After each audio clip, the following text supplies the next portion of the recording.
Apex college Makrana की हिंदी साहित्य की ऑनलाइन कक्षा में आपका स्वागत है। गत कालांश में हम चर्चा कर रहे थे राम भक्ति काव्य धारा के प्रमुख कवियों की। आज का जो विषय है वो है कृष्ण भक्ति काव्य धारा की विशेषताएं। यानी कृष्ण भक्ति काव्य धारा में कौन कौन से कवि हुए, उन्होंने कृष्ण भक्ति की कौन कौन सी विशेषताएं बताई है, उनकी हम चर्चा आज के कालांश में करेंगे। यानी देखिए कि सीमित वर्ण विषय की मौलिक अभिव्यक्ति, ज्यादातर क्या हुआ है कृष्ण भक्ति काव्य धारा में जो मौलिक विषय है उनकी सीमित ही वर्ण विषय की अभिव्यक्ति हुई है। तो इसमें पहला लेते हैं सीमित वर्ण विषय की परिधि।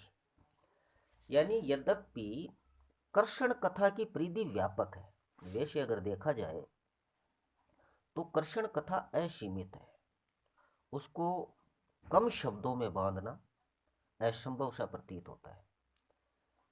लेकिन कृष्ण भक्त कवियों ने सीमित परिधि को ही अपना वर्ण विषय बनाया है। यानी जन्म के उपरांत मथुरा के कारागार से बाहर आने से लेकर पुनश्च मथुरा प्रवेश के बीच कृष्ण नंदगांव, गोकुल, वृंदावन, गोवर्धन में जो बाल लीलाएं और किशोर जीवन की लीलाएं करते हैं, कृष्ण कवियों ने उन्हीं को वर्ण विषय बनाया है। वैसे तो कृष्ण भक्ति काव्य धारा की परिधि बड़ी व्यापक है, ये पहले ही हम चर्चा कर चुके हैं, परंतु ज्यादातर कवियों ने श्री कृष्ण के जो मथुरा के अंदर उनका कारागार में जन्म हुआ था, वहां से बाहर आकर के वापस मथुरा प्रवेश के बीच की जो बाल्यकाल की और किशोरावस्था की जो लीलाएं हैं, जैसे मान लो नंदगांव है, गोकुल है, वृंदावन है, गोवर्धन पर्वत है, इनमें जो बाल लीलाएं और किशोर लीलाएं की, उन्हीं का वर्णन ज्यादा किया। यानी यही कृष्ण कवियों का वर्ण विषय रहा है। इसलिए हर लीला की हर कवि ने पुनरावृत्ति की। हाँ, उसमें हर कवि ने कुछ अपनी ओर से भी जोड़ दिया है, जिसके कारण वह पुनरावृत्ति संस्कार संस्कारित आवृत्ति हो गई। वर्ण विषय की पुनरावृत्ति के बावजूद यह कहना ही पड़े कि कृष्ण साहित्य का वर्ण विषय मौलिक रहा है। क्या रहा है? वर्ण विषय मौलिक रहा है। इन सभी कवियों के काव्य की आधार भूमि भागवत है, लेकिन उन्होंने भागवत का अनुवाद मात्र नहीं किया है, बल्कि उसका प्रेरक रूप में आधार ग्रहण किया गया। यानी भागवत में आदि से अंत तक कृष्ण का ब्रह्म तत्व और उनके चरित्र का अलौकिक तत्व बना रहता है, जबकि कृष्ण भक्त कवियों के कृष्ण में बहुत कम स्थानों पर अलौकिकता है। वे बाल रूप में बाल लीलाएं और युवा रूप में प्रणय लीला करते हैं। राधा इन्हीं कवियों की प्रतिभा की उपज है। इन कवियों ने लीला वर्णन में मनोभावों का अत्यधिक सुंदर चित्रण किया है, इसलिए एक ही लीला को दूसरे कवि द्वारा की गई प्रस्तुति पुनरावृत्ति होकर भी आंतरिक भाव प्रकट के कारण सरस हो गई है। यानी कुल मिलाकर के जो कृष्ण भक्ति धारा के कवि हुए हैं, उन्होंने उनकी बाल लीलाओं और प्रणय लीला का ज्यादा वर्णन किया है। यानी राधा उन्हीं के कवियों की प्रतिभा की खोज है कि नहीं हुई, वो तो एक अलग बात है। अब दूसरा इसमें जो वर्ण विषय में लेते हैं वो है लीलापरक सगुण भक्ति में विश्वास। यानी जो सीमित वर्ण विषय की मौलिक अभिव्यक्ति है, उसमें पहला बिंदु हमने लिया था सीमित वर्ण विषय की परिधि, और दूसरा ले रहे हैं लीलापरक सगुण भक्ति में विश्वास। यानी कृष्ण भक्त कवियों ने भक्त के विभिन्न नवविकसित रूपों में प्रेम प्रधान रूपों को ही प्रमुखता दी है। यानी कृष्ण भक्त कवियों ने भक्त के विभिन्न जो नवविकसित रूप है उनमें प्रेम प्रधान रूपों को ही प्रमुखता दी है। कृष्ण भक्ति काव्य के प्रेम प्रधान भक्ति में स्वकीय और परकीय दोनों प्रेम भावों को अपनाया गया है। आपने रसों में पढ़ा होगा कि शवकिया और प्रकिया नायिकाएं होती है, उनमें दोनों ही प्रेम भावों को अपनाया गया है। लेकिन जैसे कि डॉक्टर गणपति चंद्र गुप्त ने लिखा है कि माधुर्य भाव की उपासना को अपनाते हुए भी इन कवियों ने, यानी मीरा और सूरदास जैसे कुछ कवियों को छोड़कर, अपने आराध्य के प्रति प्रत्यक्ष रूप में आत्मनिवेदन एवं प्रणय निवेदन बहुत कम किया है। वे प्राय गोपियों के माध्यम से ही अपनी भावनाओं की अभिव्यक्ति करते हैं। वस्तुतः वे अपने आराध्य की प्रणय किरणों और रास लीलाओं का अवलोकन मात्र करते हैं, स्वयं उनमें प्राय सम्मिलित नहीं होते। यह आप हिंदी साहित्य का वैदिक इतिहास में पृष्ठ संख्या 327 पे पढ़ सकते हैं, जो गणपति चंद्र गुप्त ने लिखा है। यानी उनके आराध्य कृष्ण विष्णु के अवतार जरूर है, लेकिन उन्हें वह लीलाधर सगुण रूप में ही आता है। इतना ही नहीं, उसके निर्गुण रूप का उन्हें कभी ध्यान भी नहीं आता। शूर और नंददास के भ्रमर गीत में गोपियों के माध्यम से इसी बात की प्रस्तुति हुई है। उद्धव अपने निर्गुण ज्ञान के दंभ से चूर होकर गोपियों को कृष्ण के स्थान पर निर्गुण ब्रह्म की उपासना, ध्यान, समाधि करने की बात कहते हैं, तो गोपियां पहले आंसू बहाकर कृष्ण के प्रति अपने अटूट प्रेम को सूचित करती है, फिर ब्रह्म जिज्ञासा प्रकट करती है कि उसका रूप कृष्ण से मिलता है कि नहीं। जब जानती है कि यह कोई और है, तो जी भरकर उसका उपहास करती है और कृष्ण के सगुण रूप में अपने अटूट विश्वास का परिचय देती है। यानी श्री कृष्ण के मथुरा चले जाने पर उद्धव जी निराकार ईश्वर का संदेश लेकर के ब्रज में आते हैं और वो गोपियों को कहते हैं कि जो साकार स्वरूप कृष्ण है उसकी उपासना क्यों कर रही है आप, परब्रह्म की कीजिए जिनका कोई आकार नहीं है। तो गोपियां उनसे कहती है कि क्या आपके परम ब्रह्म है जिनका आकार ही नहीं है, वो भी क्या श्री कृष्ण से मिलते जुलते हैं? जब उन्हें पता चलता है कि ये तो निराकार की बात कर रहे हैं, उनका तो कोई रूप रंग अस्तित्व ही नहीं है, तो वो उनका बड़ा उपहास करती है और वो दर्शाती है कि सगुण रूप है जो कृष्ण का, उसी में उनका अटूट विश्वास है।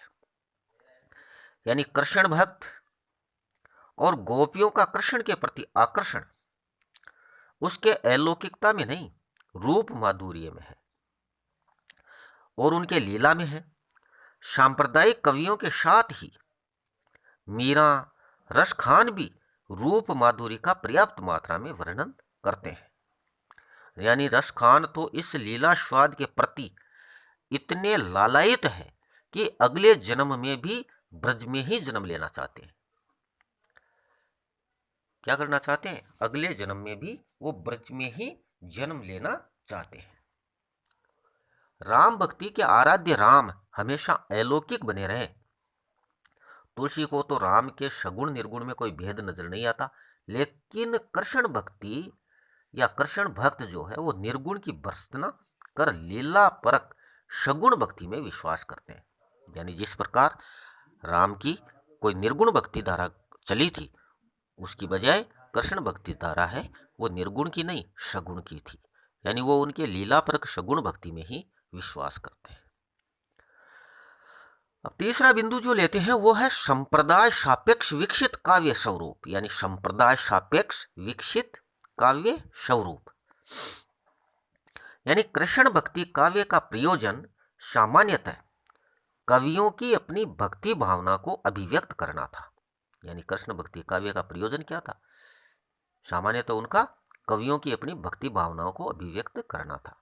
लेकिन मीरा, रस खान जैसे भक्तों को छोड़कर अधिकांश कृष्ण भक्त कवि किसी न किसी संप्रदाय विशेष से जुड़े हुए थे। एक मीरा और रस कहानी किसी संप्रदाय विशेष से जुड़े हुए नहीं थे, बाकी अधिकांश जो कवि हुए वो किसी संप्रदाय विशेष से जुड़े हुए थे। इसलिए सांप्रदायिक प्रभाव उनके काव्य के स्वरूप को निश्चित रूप से प्रभावित करता है। जैसे वल्लभ संप्रदाय में प्रारंभ में बालकृष्ण की उपासना प्रचलित थी, जिसके प्रभाव से उसके आश्रम में वात्सल्य रस के काव्य का पर्याप्त विकास हुआ। किंतु आगे चलकर जब बालकृष्ण के स्थान पर राधा कृष्ण की प्रतिष्ठा हो गई, तो उनमें वात्सल्य रस का स्थान श्रृंगारिकता ने ले लिया। यानी वल्लभ संप्रदाय था, पहले बालकृष्ण की उपासना करता था, इसलिए उनके काव्य में वात्सल्य रस था। परंतु आगे चलकर वो बालकृष्ण के स्थान पर राधा कृष्ण की प्रतिष्ठा करने लगे, तो उनके काव्य में फिर श्रृंगारिकता आ गई।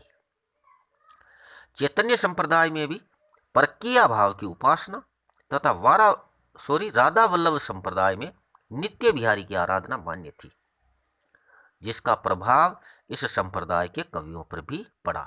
जहां एक में विरह प्रधानता है, तो वहीं दूसरे संयोग किरणों की, यानी विभिन्न संप्रदायों की परस्पर प्रतियोगिता और लोक रुचि का प्रभाव भी इनके काव्य पर पड़ा है। इन भक्त कवियों का एक कार्य मंदिर से दैनिक कार्यक्रम और विशेष पर्व उत्सव के आयोजन में भजन कीर्तन भी था, इसलिए लोक रुचि का असर उनके काव्य पर अवश्यंभावी है। अवश्यंभावी क्योंकि वो ज्यादातर क्या दैनिक कार्य में वो विशेष रूप से मंदिर में जाते थे और पर्व या उत्सव में भी भजन कीर्तन करते थे, तो लोक रुचि के अनुसार उनके काव्य पर प्रभाव पड़ना आवश्यक भी था और पड़ा भी। अतः कहा जा सकता है कि संप्रदाय और लोक रुचि का प्रभाव इस धारा के काव्य स्वरूप के विकास में सहायक साबित हुआ है। इसलिए कह सकते हैं कि इस संप्रदाय में लोक रुचि का प्रभाव है, इस धारा के जो काव्य हुए हैं उनके काव्य स्वरूप के विकास में सहायक साबित हुआ है। चौथा बिंदु लेते हैं सरस भावाभिव्यक्ति। सरस भावाभिव्यक्ति इसमें लेते हैं वात्सल्य और श्रृंगार, दोनों ही रस है। इसे सरस भावाभिव्यक्ति की दृष्टि से हिंदी साहित्य में कृष्ण भक्ति साहित्य की कोई सानी नहीं है। इतना अच्छा साहित्य लिखा गया है कृष्ण भक्ति का कि उसकी बराबरी तो कोई साहित्य कर ही नहीं सकता। सूरदास हो, मीरा हो या रसखान हो, ये सभी सर्वश्रेष्ठ है इस मामले में। श्री कृष्ण की लीलापरक बातों को या लीलापरक वर्णों का काव्य करने में सूर, मीरा और रसखान सर्वश्रेष्ठ है। कृष्ण भक्ति साहित्य का स्थायी भाव रति है। क्या है स्थायी भाव? रति है। यह रति भाव वात्सल्य और श्रृंगार के रूप में इस साहित्य में प्रभावित है। यह रति भाव है वो वात्सल्य और श्रृंगार में के रूप में इस साहित्य में प्रभावित है। अब देखिए वात्सल्य भाव कि माता पिता का संतान के प्रति रति भाव ही वात्सल्य कहलाता है। यानी वात्सल्य रस कौन सा होता है? क्या कहता है वात्सल्य? यानी माता पिता का अपने संतान के प्रति जो रति भाव होता है वही वात्सल्य कहलाता है। कृष्ण भक्ति साहित्य वात्सल्य सिंधु है, यानी वो तो वात्सल्य रस का समुद्र है। सूरदास ने वात्सल्य का कोना कोना झांका है। वात्सल्य रस के अंतर्गत जितनी मनोदशाएं तथा क्रीड़ा कौतुक के विधान आ सकते हैं, उन सब का अत्यंत हृदयकारी वर्णन कृष्ण भक्ति काव्य में उपलब्ध होता है। बच्चों की छवि और उससे उत्पन्न सुख की राशि का अनुभव, उसके गबुआरे केश, आकर्षण नेत्र, मनोमुग्धकारी तोतली बोली, अपनी छाया को अपने ही हाथ से पकड़ने की इच्छा, माखन चोरी, बहाने बनाना, शिकायत करना, माता का बच्चे के सोने के लिए लोरी गाना, बालक का झूठ मूठ सोने का अभिनय करना और माता के अलग होते ही अकुलाकर रोना, दूध पिलाने के लिए झूठ मूठ के प्रलोभन। कहाँ तक कहा जाए, हर घर में माता पुत्र के बीच होने वाली छोटी से छोटी क्रिया का अंकन संयोग वात्सल्य के अंतर्गत हुआ है। कृष्ण के मथुरा चले जाने पर माता यशोदा का वियोग वात्सल्य भाव की अभिव्यक्ति पाठकों को भी द्रवित कर देती है। यानी वात्सल्य रस इसमें इतना ज्यादा हुआ है कि जिसकी आप कल्पना भी नहीं कर सकते। यानी वात्सल्य भाव में जो लौकिक रूप से माता और पुत्र के बीच में जो चीजें होती रहती है, वो सब इस समय के जो कवि हुए हैं उन्होंने पूरी की पूरी बताई। यानी बच्चों की छवि भी बताई है। छवि में जैसे उनके गबुआरे केश है, आकर्षण नेत्र है, तोतली बोली है, अपनी छाया को अपने हाथ से पकड़ना है, माखन चोरी है, बहाने बनाना है, शिकायत करना है, या माता है वो बच्चे के सोने के लिए लोरी गाती है। ये इस प्रकार की जो भी चीजें हैं वो पूरी की पूरी कृष्ण भक्ति काव्य धारा में प्रस्तुत हुई है। तो आज के कालांश में सिर्फ हम इतनी ही चर्चा करेंगे। अगले कालांश में फिर हम चर्चा करेंगे। तब तक के लिए धन्यवाद।